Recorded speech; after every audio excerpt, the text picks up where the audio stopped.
We've already seen the Alpinist with the Ginza dial. Now gear up for this Presage 50's open heart.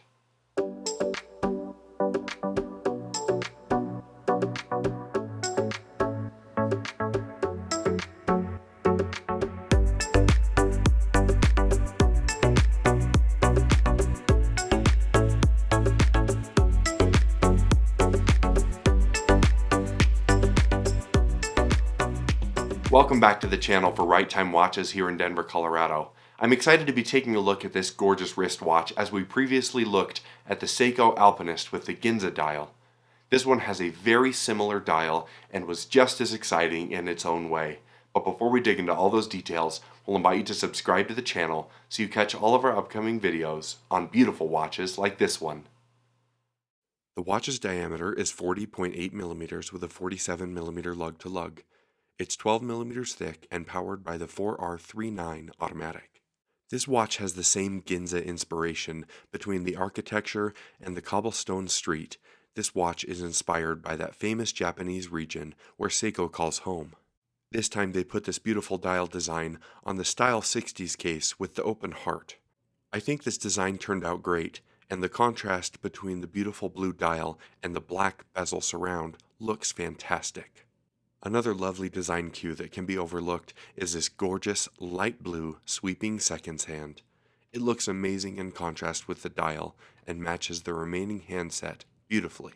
I know amongst enthusiasts the open heart design can be a bit polarizing, but I think it's a fun addition to this watch and really lets you see the heart of the movement beating away, a reminder of the mechanical goodness that's on your wrist.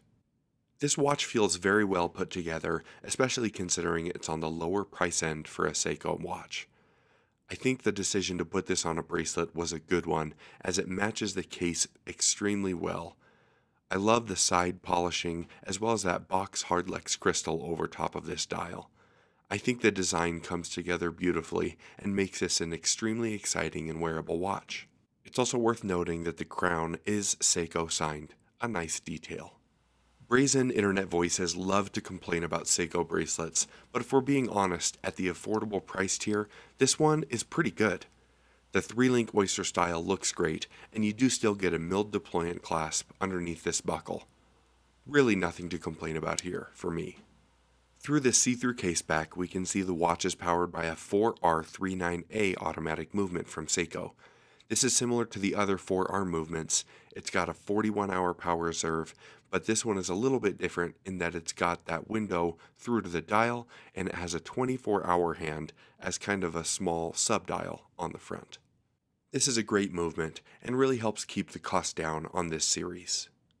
I love the way this watch wears on the wrist. It's got a smaller size for me with an 8-inch wrist, but it's going to be very universal for many wearers. It feels nice on the wrist, and it's just elegant enough and sporty enough to be worn in many different scenarios. My only real complaint here is that this watch was a limited edition. I wish this was more available because I think it's so much fun, and it would be great for more people to have access to this gorgeous dial.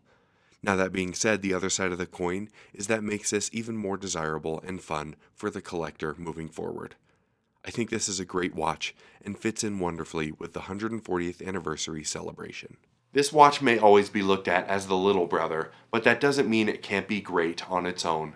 It's a beautiful design with a wonderful dial and a great limited edition celebration for that 140th anniversary of Seiko.